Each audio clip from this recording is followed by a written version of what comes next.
I wanted to hear what other people thought of this album. I've been on Reddit on the GunsnRoses Sub, reached out for some reviews and thoughts and stuff like that. I'm going to read some out now, as well as some friends I asked as well. We've got JD McDuffel, who says, it's an album that takes multiple listens to fully appreciate it. It's not a bad album, but it's not nearly as good as Appetite for Destruction or Use Your Illusions. I would definitely agree with what he said there. I think multiple listens, I think sometimes some of them kind of harsh intros, like on Shackler's Revenge and stuff, you can kind of adapt to that. There's so much going on in these songs sometimes that you're obviously not going to pick them up on a first listen. I think a few listens will help with this album and experience. And my cat's here again. You alright, Eve?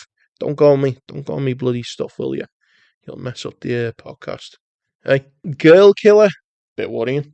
138 said it's the bestest album of all times. Girl Killer, I don't agree with you there, mate.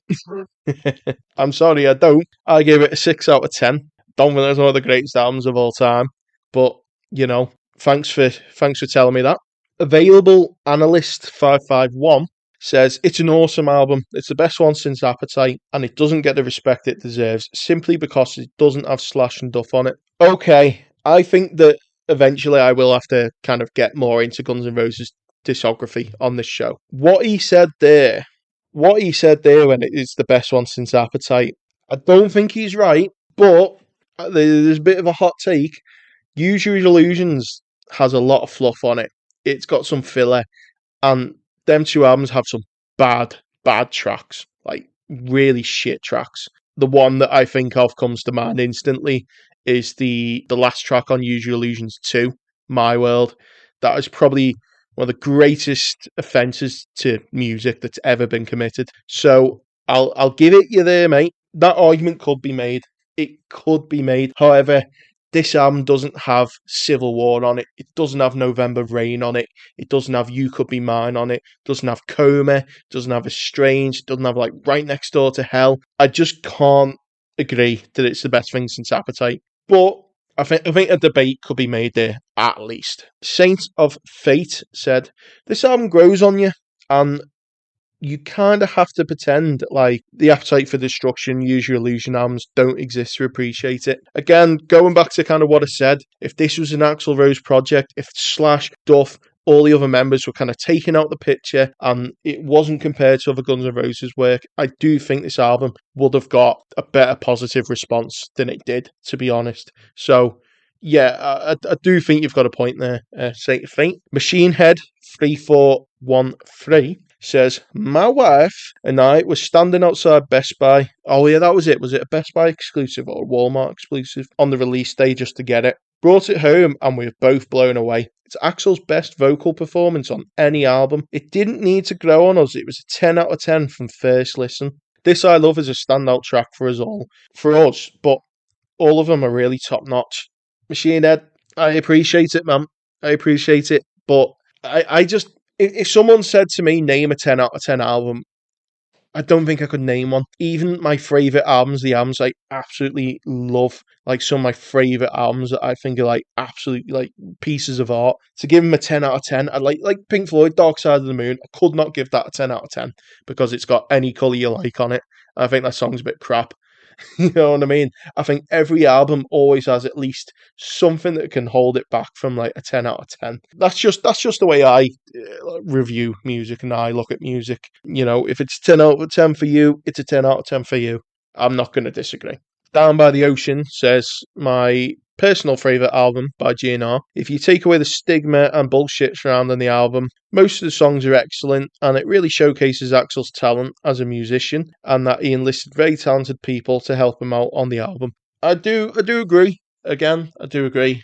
You have to bear in mind, I did give this a 6 out of 10. Don't necessarily disagree with what some of these people are saying. I think a lot of the harsh criticisms and kind of the people who give this album bad reviews are very kind of biased towards a lot of the stigma and bullshit that surrounded it, the history, and just Axl Rose in general. As I say, he's a very Marmite character. You either love him or you hate him.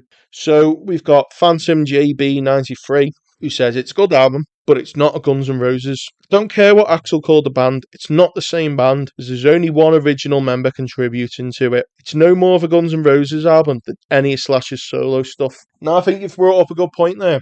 I do think you brought up a good point, and I haven't really quite got into it. I've touched upon it a few times on this episode, but I haven't really got into it. Kind of, when does a band stop being a band? And you can look at it as like, if there's no original members left.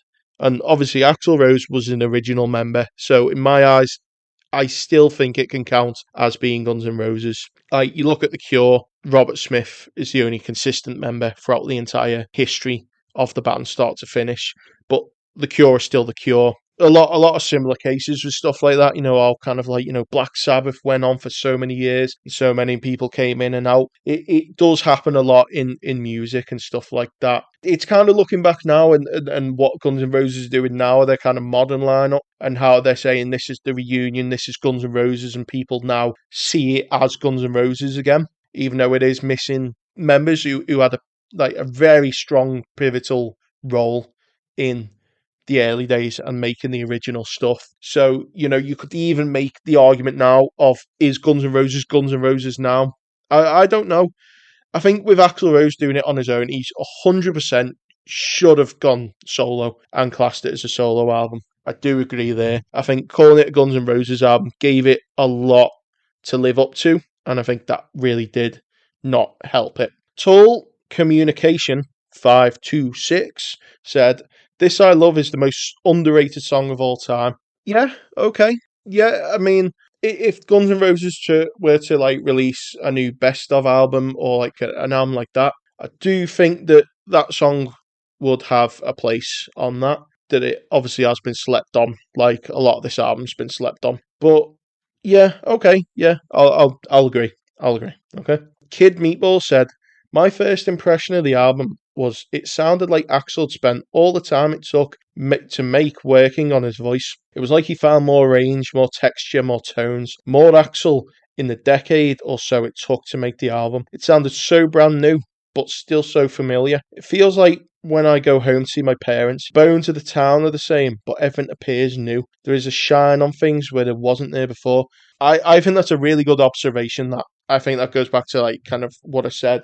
Some of the tracks do kind of harken back a bit to earlier Guns N' Roses, but they do sound like more, when I say modern, we still are talking well over a decade ago now, but it does still have like a more modern lens to it. There's a lot more like kind of new sounds incorporated into it. So I think that's a good point. Yeah, I do agree with you there, Kid Meatball. Hard JH14 says, "Has a couple of good songs on it. Still haven't listened to Shackler's Revenge in its entirety. I think it's bad and I can't get through it. Some people love it, some people hate it. I'm indifferent." I really do think that intro is either a seller or it's you know what I mean. It either gets you right into it and you're invested straight away, or you're immediately put off. I do think that with the intro, I do think there is a lot going on in the song, and that can also put people off on listening to it. Gymosaurus Rex, Axl's best vocal performance easily.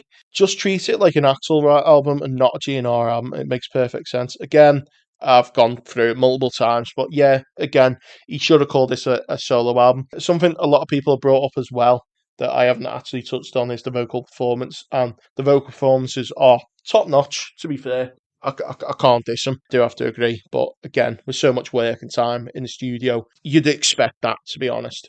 Vince272005. I think a lot of people don't actually listen to it because they don't think it's real Guns. It had some really underrated songs with some of Axl's best vocals. IRS. Don't agree with you there, sorry, mate. There Was a Time, This I Love. I don't know if it helps with your podcast, but I've just turned 18. Well, congratulations on turning 18, Vince. Yeah, again, I think that's like a reoccurring thing of that this, at the end of the day, was a Guns N' Roses album. That decision was made. It wasn't the right decision, really, and I think it will always leave this album where it is in its current state, really. So Tom, who we had last week on the episode on the overrated, underrated, says, other than one or two tracks, in brackets at best, like Shackler's Revenge, for example. This is a mishmash of bang average hard rock songs. Whilst not necessarily a bad album, it's absolutely nothing to rave about or get excited for, which is even more treacherous when you consider the over a decade long hype and enigma of an album from a hardcore and casual fan base. Not an awful album, not a good album. It falls into the worst kind of album category imaginable, forgettable. For a band, if you call them that by this point, that is anything but forgettable. I think that is a good point, and I think, like, kind of my review of the album, the rating I gave it, 6 out of 10. For an album that had this much kind of like build up, it really did need to knock everyone out of the park. It had to please everyone. It had so much to kind of, coming out the gate, it had so much against it. It really had to make a stand. Unfortunately, I don't think it did. I did ask Mike, who was on the Corn episode, and he said he listened to about 10 minutes of it and thought it was shite. So yeah, thanks everyone for giving me them thoughts and stuff. I hope you enjoy listening. Podcast comes out.